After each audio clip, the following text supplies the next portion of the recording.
too many people spend their time talking about shit and not getting involved. And I always say to people, get off the sidelines and just get involved because it's important. Especially if you have something to say, do it. And you'll surprise yourself when you actually do action and get.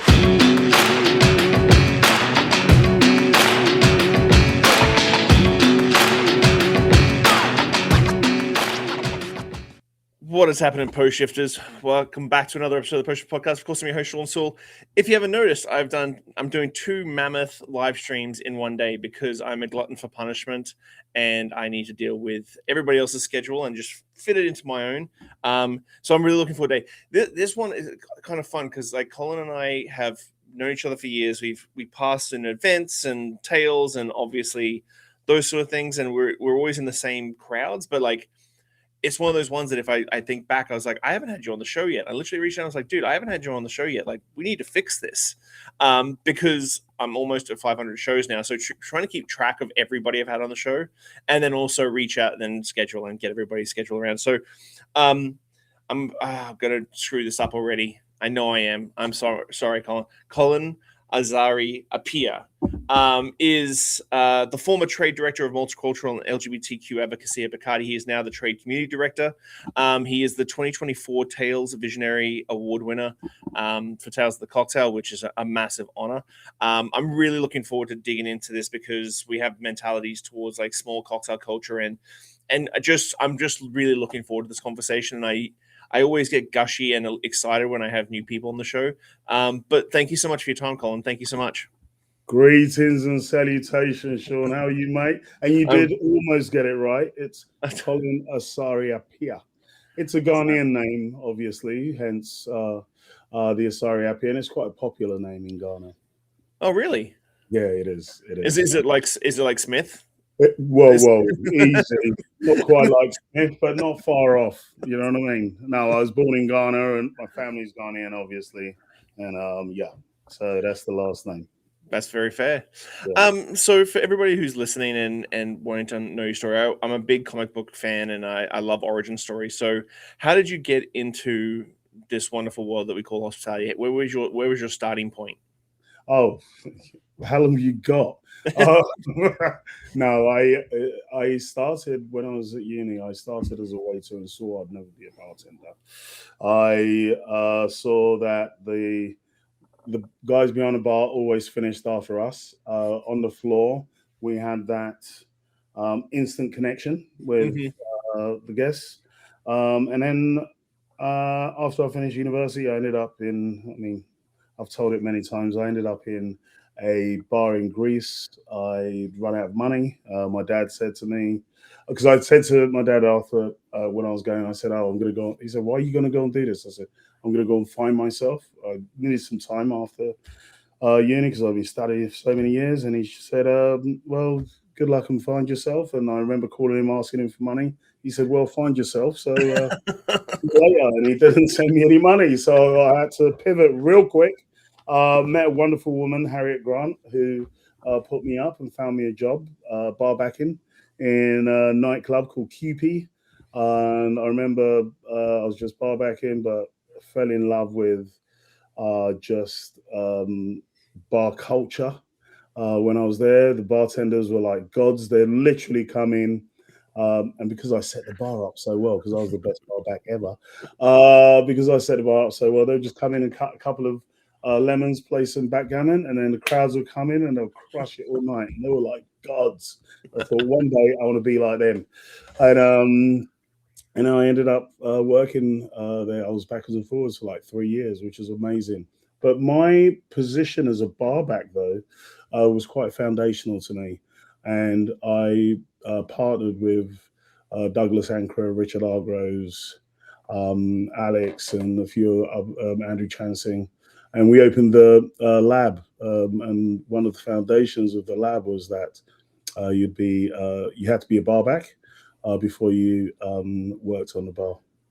It is something that I think that is a little bit lost in this day and age because I get staff shortages and stuff like that, but like there is a certain je ne sais quoi in like making that transition from bar back and understand every little movement, where everything is, mise en place, and then moving to a bartender, there is something to be said about that. I started as a dishwasher and working in the kitchen, and then did that progression.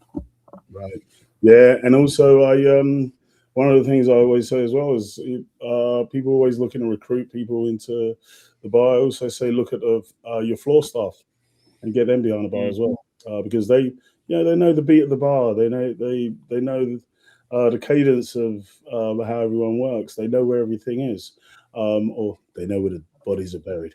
But they're foundational. I mean, barback's foundational. People on the floor as well. I mean, everyone in any venue is important and has a role to play.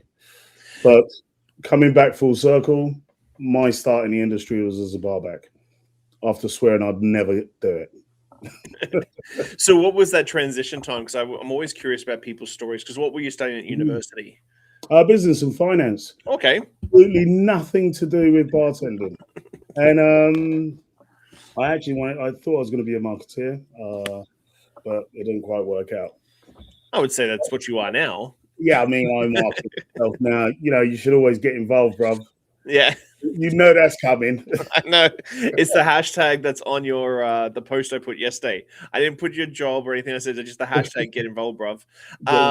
Exactly. So what was that transition for you when you were like, okay, well, university's out the door. Like this is going to be my career and this is my job. I think is one of the what my dad said to me. I think was quite resounding, in that he did leave me with that phrase, which is kind of, I mean, it's been used forever. Find something you love, and you'll never work another day in your life. But it was really, really true. I actually really loved what I was doing, and because of that, and also it was an exciting time in the UK. All of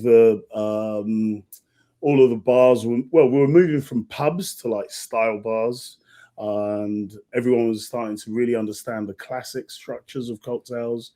We're digging into it was like digging through the crates.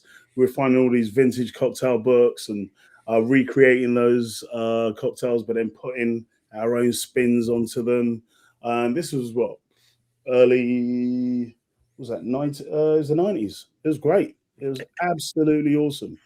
92, 93, 94. Wow. Those were some heady days. And a lot of the guys that we all came up through the industry, a lot of them all doing amazing things now. You know? And so we were there to start the cocktails like the espresso martini. I mean, I first had one from Dick Bradshaw. Oh, fuck off. Yeah, that's fantastic. Come on. It was amazing. That's fantastic. We were there when Doug was creating the Porn Star Martini. God bless his soul. I still meet him every day. Bless him. But I'm celebrating him all the time. We're all celebrating him. It's time to do some lab revival gatherings, but we'll talk about that later. So how has the industry changed since those days to now? Like, I feel like we go through cycles and trends, and then I feel like sometimes our culture is a little bit more insular than it was before the pandemic. Like, I feel like the next generation is sort of disconnected because we had that big gap of that time. How does the industry look to you from when you first started to now? Well, I'm at a different stage in my career, so obviously it's going to look different, right? And just looking at the next generation coming up, they have a lot more access and connectivity and a lot more resources than we had. You can be instantly dialed into what's going on around the world. I love that through social and just through all the different WhatsApp and chat groups.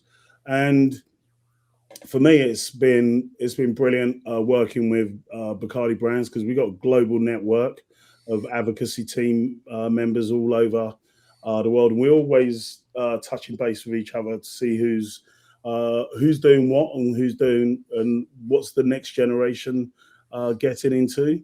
And for someone like myself, I wish I could be a young bartender in this day and age. I would be doing things completely differently.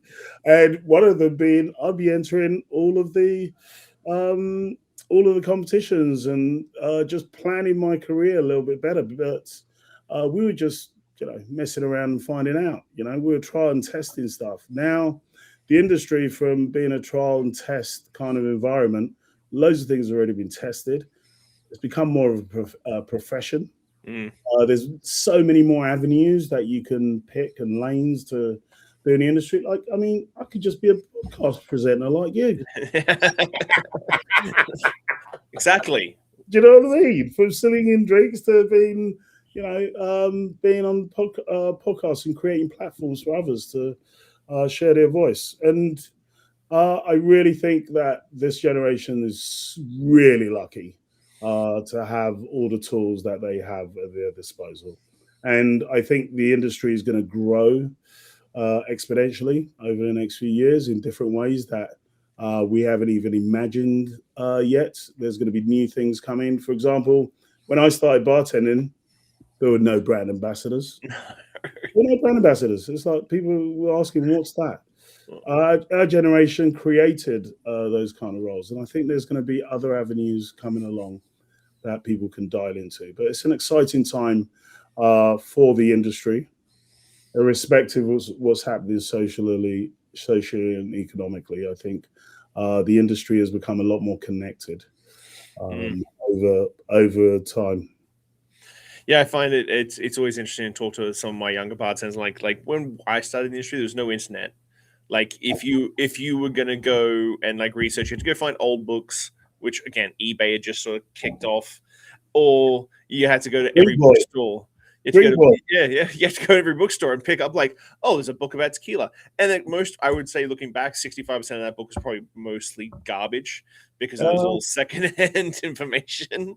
Yeah, it's all secondhand information, but a lot of classic cocktail books I still use as reference tools. I think they're fantastic because they're foundational to what we do. Because it's important for us in any walk of life to understand what happened in the past, because it kind of grounds you in the now and helps catapult you into the future.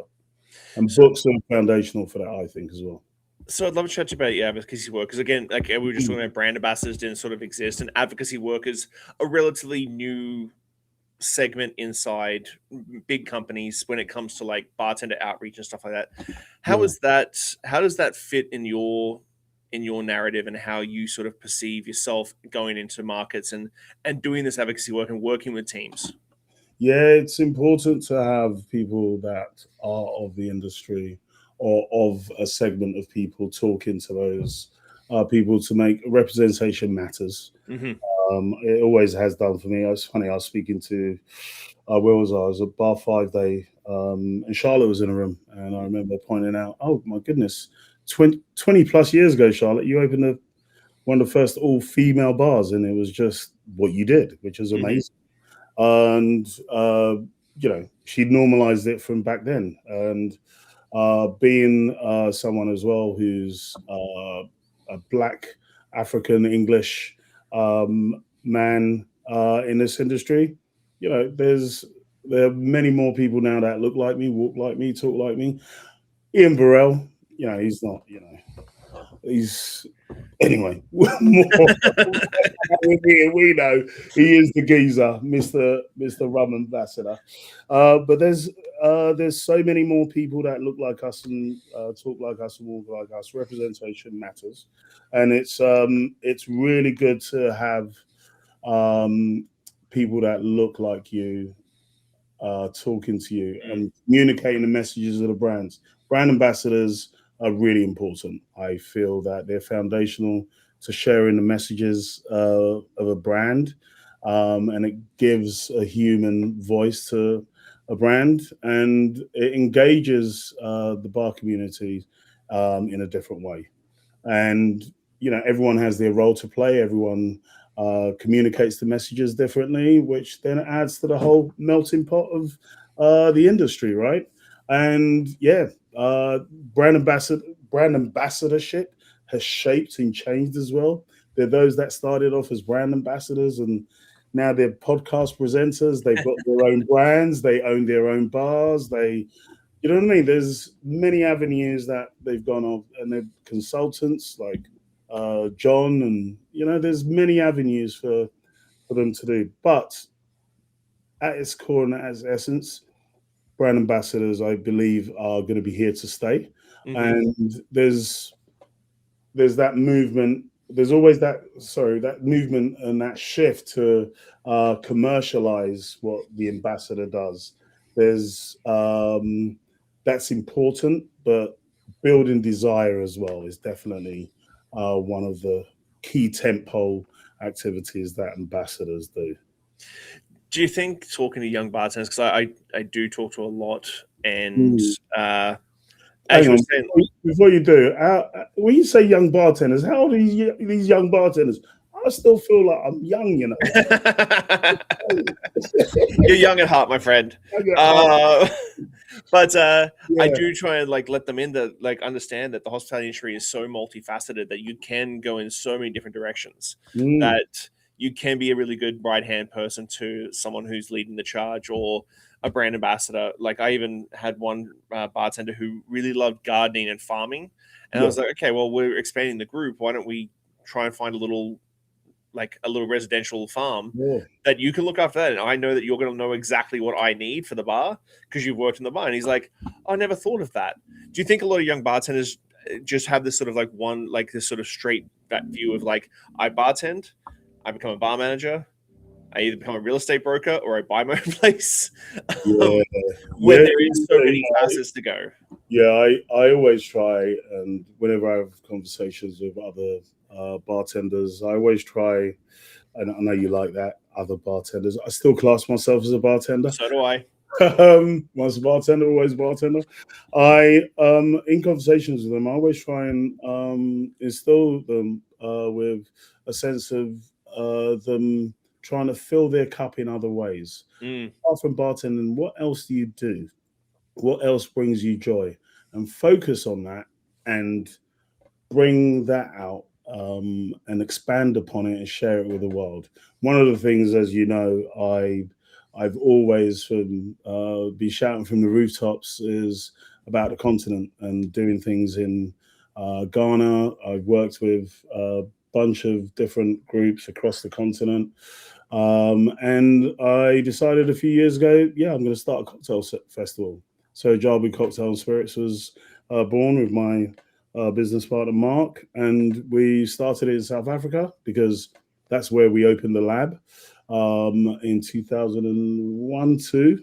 This year's 25th anniversary of the Porn Star Martini, because that's where Douglas was inspired to create the Porn Star Martini. And I did it because we had a lab there, but then also because I felt very connected with it, because of I wanted to keep Douglas's name alive, and the community there is fantastic. And what we do with Ajabu is we bring people from all over the world, and then also from all over the continent, into a symposium style kind of event, and it's great. One day you're gonna have to come, Shawn. I do. I see Gakuru's stories because he's a social media diva, and so I see it, I'm just like, man, that looks like a lot of fun. But as we were saying, Africa is a massive continent, huge markets, multi-million person markets. Yet the cocktail culture is still sort of starting from a low point, a 0 point, and growing up. How have you seen that change with Ajabu and that sort of thing, and sort of nurturing that? Yeah, I'll change that. It's not a zero. It's far from zero. There's a lot already going on, and there are people already operating at quite a high level, and the resources have been very different there.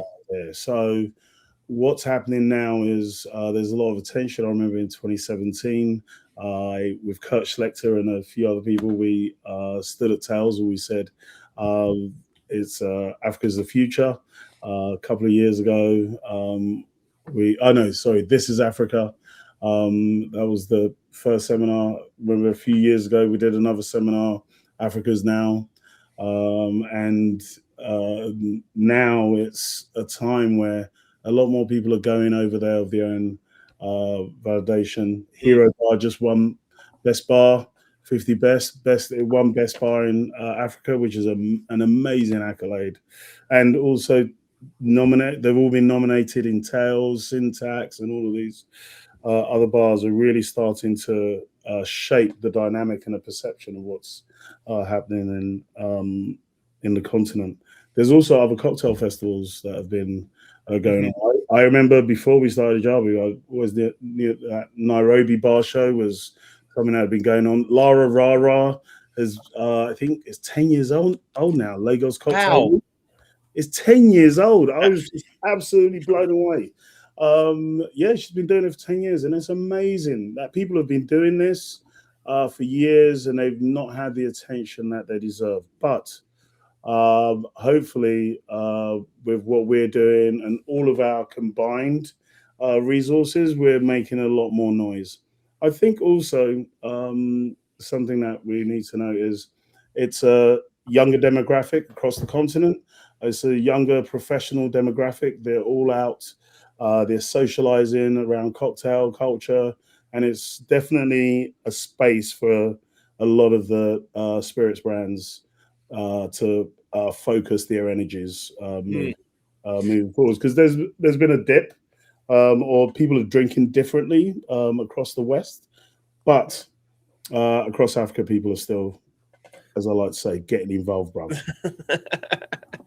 That's interesting. What do you think what's the next sort of evolution of the African cocktail culture as a whole when it comes to so I know in the past I competed years ago with someone from South Africa. I can't remember his name right now, and he said just getting products and having that brand involvement and advocacy in the continent has always sort of been a slow moving train. Has it are people starting to wake up now? Corporations starting to wake up now, going, oh no, damn, we can really make a dent here. Oh yeah, we have Abacado, we have advocacy team. There are other brands as well that have advocacy teams across the continent, and I think as long as we just keep investing in the trade, the more that the industry will grow, and the more that it will show people that are looking for a career and a pathway into hospitality that this is a profession that's encompassing for all, and you can bring your own spirit to make change within the industry. This is one of the most, I would say, embracing industries. It's one of the industries that you can bring different skill sets to it, and you can make a real impact and a change. And I talk about it. I always, when I have presentations and seminars about this, I talk about people being like the essences of a cocktail. You know, some people bring the spirit, others bring the ice, others bring the spice, other people bring the techniques of shake. You know what I mean? And we all have a role to play. And the future, I think, is really bright for the continent. That's nice. You always say a bit more sexy than I do. I just say everybody's a puzzle piece, and if I had a box full of the same puzzle pieces, it wouldn't fit together. But Yes. if I have a proper puzzle, I can put it together, and everybody is a piece of that. You're right. Correct. Outside of Africa, because your love of Africa is obviously very, very profound.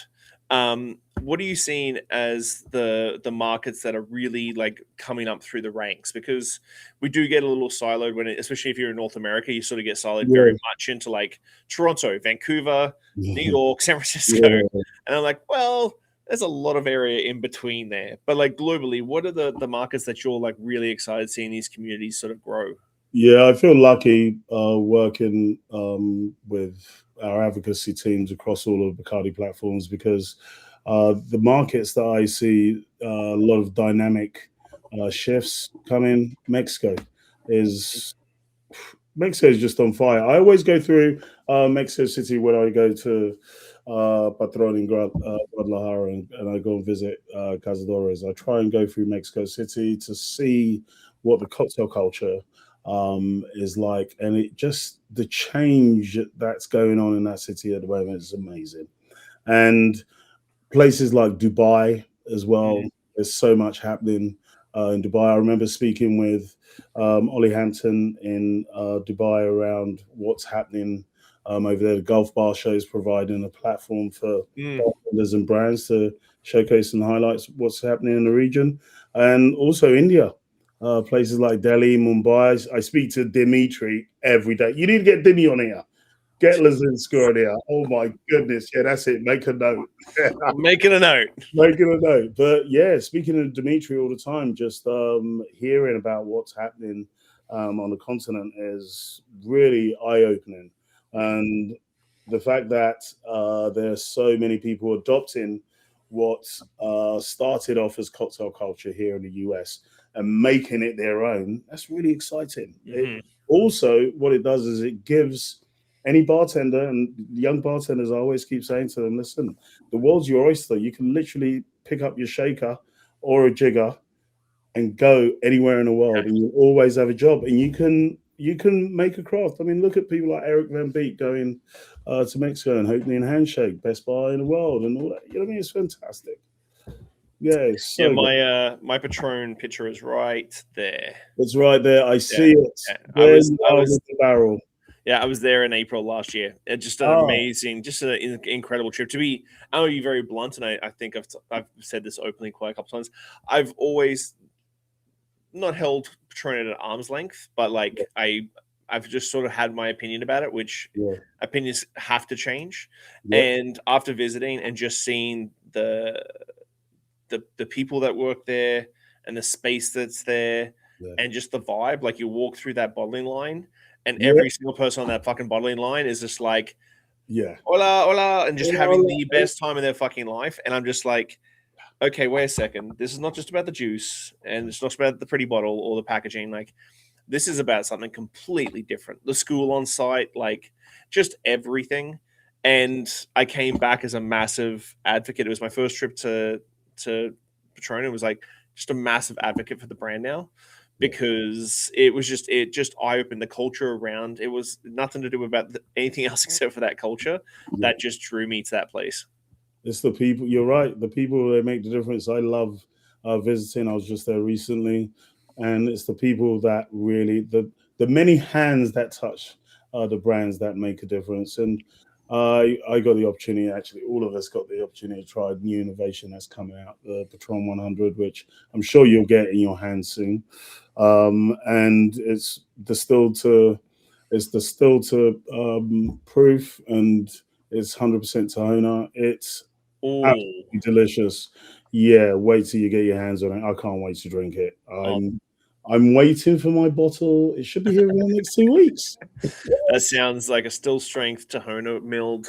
Yeah, it sounds. It's more difficult to do than people think, and and it's just using all the ingredients, simple ingredients, right? Yeah. Using 100% Woad Blue Agave, water, yeast, thyme. That's it. Yeah. Easy. Keep it simple, my friends. And that's why I always like making simple cocktails as well. You know they're always the ones that, like, everybody's like, oh, I got to do this, especially like this next generation. There's so much information out there, like all these different things. I'm like, let's just jump behind the bar and make a sidecar and just have a really nice sidecar, or a really nice Tommy's, or like just a really classic cocktail, and then see how simplicity just like clicks for you. Yeah. What cocktails are you drinking at the moment that you love? Negroni. Negroni. I'm a Negroni man the whole time. Like I'm wearing my cognac hoodie, but I know that's what I was about to say. You wear the cognac hoodie.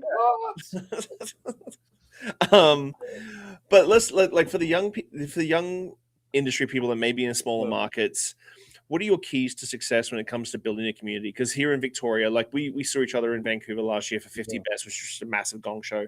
But I'm back based here on the island. Our city has like 365,000 people in a massively spread out area. So we've always like punched way above our weight. We've got some great cocktail bars here. But what are your keys to success when it comes to building a community in a small market? Because the hardest thing for a lot of young bartenders is staying there, because they'll win a competition or they'll just get a little stir crazy and move on. And people ask me why I've been in Victoria for 20 years. What are your keys to success? The keys to success in building community, I think, it's having everyone having shared vision, Mm, everyone having a shared vision for what they want to their community to represent internally and externally. mm, I think everyone has to be willing to listen to others, and that is really the key to people building their community. Also, representing what is local, trying to promote local uh, with the resources that you have, and trying to make some kind of impression regionally, nationally, and internationally, and advocating for yourselves. hmm You have to advocate for yourselves, because if you don't advocate for yourselves, who else do you think is going to do it for you? And I really think that um, we as a industry now have so many more platforms to be able to connect with everything else that's going on. The cocktail festival like Tales 50 Best. Get yourself up on the podiums, write some seminars, share your love and passion for something with people. I want to see more of the next generation really being the voice and mouthpieces of their area, mm. their regions. I'm seeing that more and more, and it's great, because people like us, we've been doing it for a long time. You know what I mean? We don't need any more accolades. You're good, bruv. Yeah, we're good. I'm good. No, especially in Canada, I find Yeah. Canadians are being Oh, a they're lovely. They're yeah, lovely people. but like we don't like screaming from the hilltops. We like to like be very understated, and obviously being Australian, that doesn't work for me at all. Understated is like 10, Yeah, 10 things down from the things that I want to right. be. Um, so going forward, fast forward, like as we go through, we're going through a tumultuous time, whether it be Yeah, socioeconomics and politics, and yep, it can get very heavy outside of our yep, hospitality industry.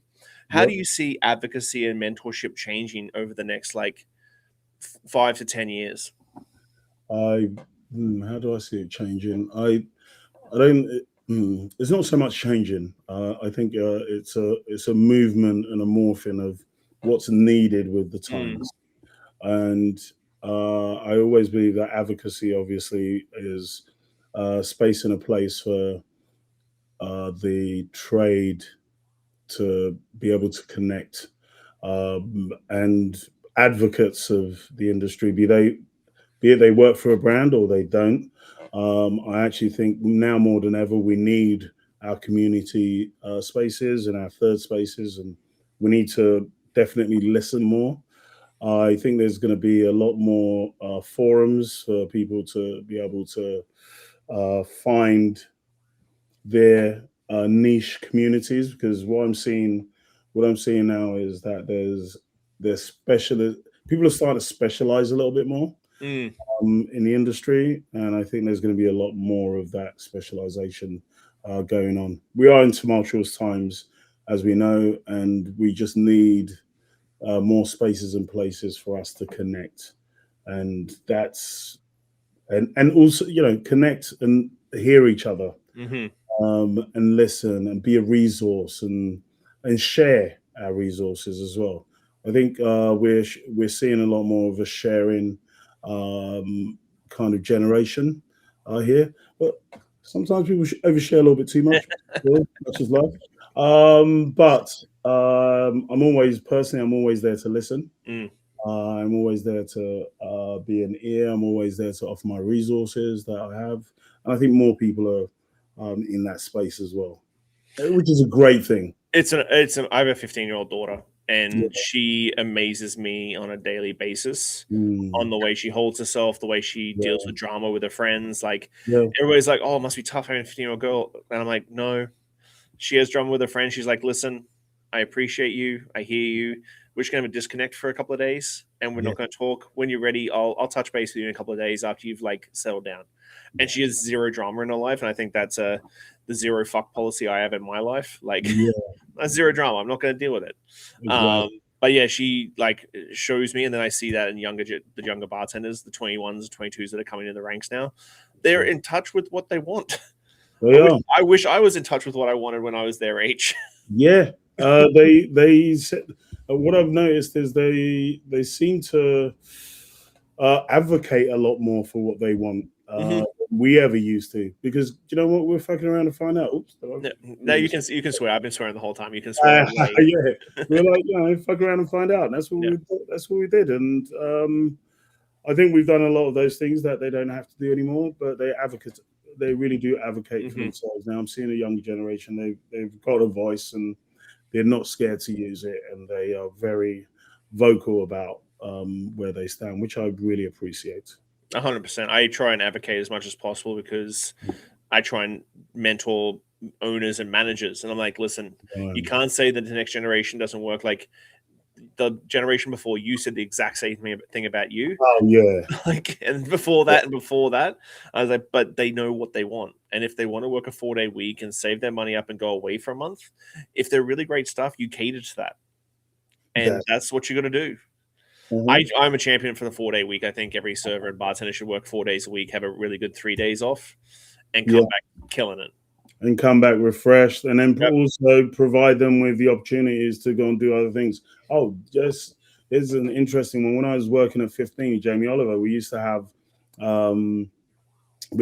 these educational sessions that we could go on, and basically you could pick anywhere in the world that you wanted to go with one of our suppliers. You as the bartender, you paid for your flight there, and basically I'd put up 50%, the business would put up 50%, would get over there. But then once you're over there, that supplier would look after you. Obviously, I put up my hand, and I went to Brazil 3 times. Why would you not? I said, oh, yeah, cachaça. Yes, that is where that's what I need to do. Well, that's epic. I did the same thing. As like we closed down for a renovation. I got one of my bartenders a stage at Mobius. Ooh. And he went and worked a week at Mobius and like scrubbed down the bar, did like prep, everything. And now he's making a move, and he's actually talking to Lorenzo about going to work at Mobius after his stage and go. He's 26. I'm like, dude, please don't stay here. I love you. You can come work with me, but like go away, do 2 years away, and then you can come back and we'll work together again. Yeah, I know. That's what it's really important. That's what we're doing with Ajabu. We have the scholarship program through WSET and Edinburgh Whiskey Exchange, and it's great to see people really embracing these platforms, getting involved and educating themselves so they can be better at their jobs. And then when it comes to staging and apprenticeship, speaking with some folks recently about staging at their bars, people are really excited about that opportunity to bring people in and host them and so on. So yeah, it's what I love about this industry is there's so much opportunity. Oh, 100%. And if you reach out, the worst someone can say is no. And that's like, and no is not a bad word. Like no is just a try someone else. That's pretty much it. Basically. So, yeah, that's the idea. That's the idea. Try someone else and knock on other doors. There will be a way. You know? So Ajabu is 2 years old, 3 years old. This is the 3rd year. Yeah, nice. Yeah, 3rd year. We do well now it's kind of a spring edition, and then we do the summer edition at the end of the year. Which is this one is a little bit more international. I think who's coming? Sip and Guzzle coming over. Press Club. We've got loads of local bars as well across the continent. Hero, Front Back coming. Revolver.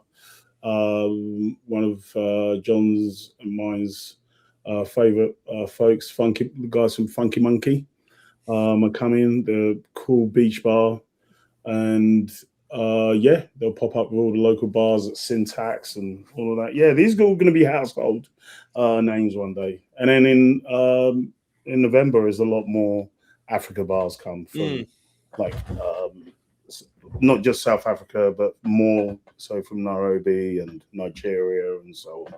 Are you planning to always keep it at Cape Town, or are you planning to move it around the continent?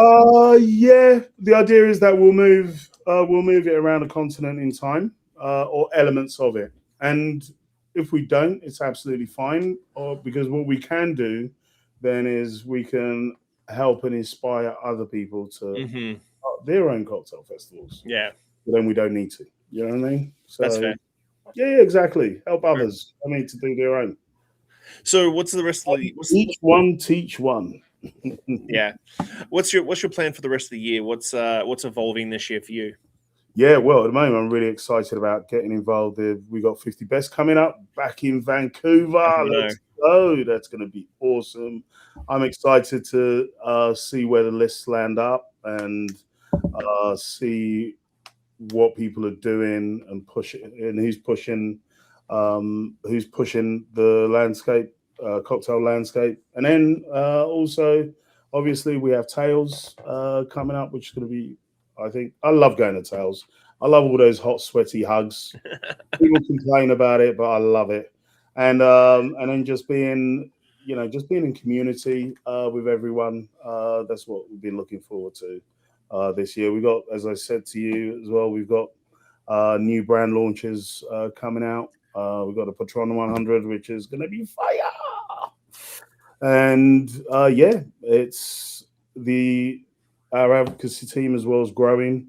We just started working. Oh, one of the guys who used to be at Bacardi Legacy, he has now just ended up.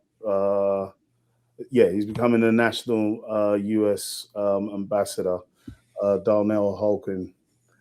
He won Legacy here in the US a few years ago, and it's 360, and that's what I love about this industry. Those 360 stories. He's now becoming the brand ambassador for Bacardi Rums, and I'm really excited about working with him as well. Nice. Yeah, there's a whole new generation of cats coming into the team, and I'm excited to share my experience with them. It is always like you're saying, the diversity. It's like today I did a live stream first thing this morning, had a quick phone call with the sponsor, did some cognac tasting videos. Gonna jump on with you, gonna do a mentorship straight after. And then I gotta go to one of my clients and get some spent coffee grounds so I can make a coffee bitter. Okay. Yeah, just that's a Thursday. I just love how much advocacy and all the work you do for everything. I could talk to you for forever. And I'm so glad I reached out and got you on the show. And thank you so much for having me. So at the end of every episode, I do deep podcast questions. And these are questions that are meaningful. Every guest gets them. I never tell anyone about these things because everyone's like, oh, I wish I knew about this beforehand. I'd have a better answer. But it's supposed to be like quick fire. What is one lesson or experience that has shaped your perspective the most, and how do you carry that forward in your life, whether that be career or personal? Mine has always been about sharing and about providing a platform for you, providing your platform for others to be able to elevate them. Amazing. If you could leave one lasting message or piece of wisdom for the world, what would it be and why? Oh, come on. You already know the answer. Bloody hell. You don't need to answer it yourself. It's get involved, bruv. Too many people spend their time talking about shit and not getting involved. And I always say to people, get off the sidelines and just get involved because it's important. Especially if you have something to say, do it. And you'll surprise yourself when you actually do action and get involved. Looking back on your journey, what is something you wish you had understood earlier in life? Oh, my goodness. I wish I'd actually paid attention and really studied the craft of the cocktail in a different way. I wish I'd worked with Dick Bradshaw. That's one thing I wish I'd done. You know? I wish I'd worked with Dick Bradshaw. That would have been, that's like up there. Like my claim to fame is two claims to fame when it comes to that. I tasted the penicillin for one of the first times when I was at Milk and Honey back in the day. Yeah. And then I was actually made by Sam Ross, right? Yeah, made by Sam Ross. If you didn't know, And then I was actually there when Gary Reagan stirred his very first finger. Oh, bloody hell. I love that guy. Yeah. I built a platform. It's called Letters to a Young Bartender. And it's been running at Tales of the Cocktail now. And I take it to other cocktail festivals. We did it at Puerto Rico Cocktail Week in the Spanish language, which was awesome. And he actually did a letter, which you can still find Gaz's letter. I think it's on the Tales website. And yeah, what an amazing human being. Yeah. Amazing. Yeah. One regret that I never had him on the podcast. How do you define success, and has your definition of it changed over time? How do I define success? I've always defined success with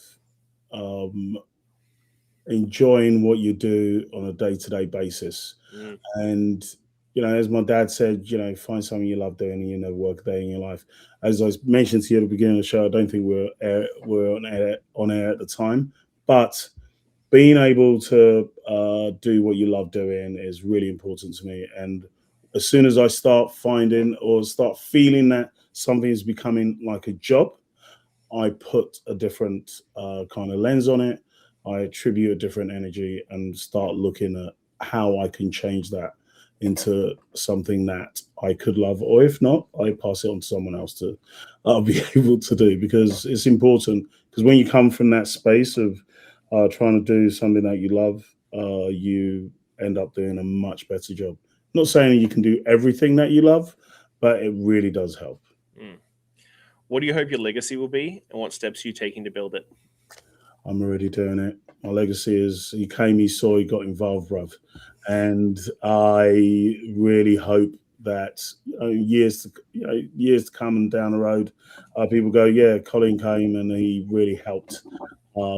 He really helped everyone to be the best at what they could be. That's amazing. Like I said, man, I could sit here all afternoon and just hang out with you and just Vice chat. versa. And you're going to be in Vancouver in April? I'll be in Vancouver in April, yes. There's one or another reason for me to maybe take the trip over and stay. I think you got to be there. Yeah. You got to come and get involved, bruv. Well, thank you so much for your time, man. Like, I'm so glad I had an opportunity to get you on the show and show everything. I got to make a trip. I've got when we get out of this and go back in the green room, I'll tell you a couple of secrets that I've got brewing this year that I can't openly put in. But I would love to come to the Ajabu Cocktail Festival and check that out, because it just sounds phenomenal. And everything that when John and I were chatting as well on the show, like he just endorsed it as well. So I'm missing out on something right now. Yeah. But, you do. You got to come there. Accra Bar Show, Lagos Cocktail Week, Nairobi Bar Show. It's so great. Much cool stuff going on. Okay, my friend. Well, thank you so much. Enjoy the rest of your day, and I'm going to chat to you really soon. Thank you. Cheers, man. Bye-bye. All right, Post Shifters. That's it for now. Keep your standards high, your spirits neat, and your team tighter than your porkos. Catch you next week on the Post Shift Podcast.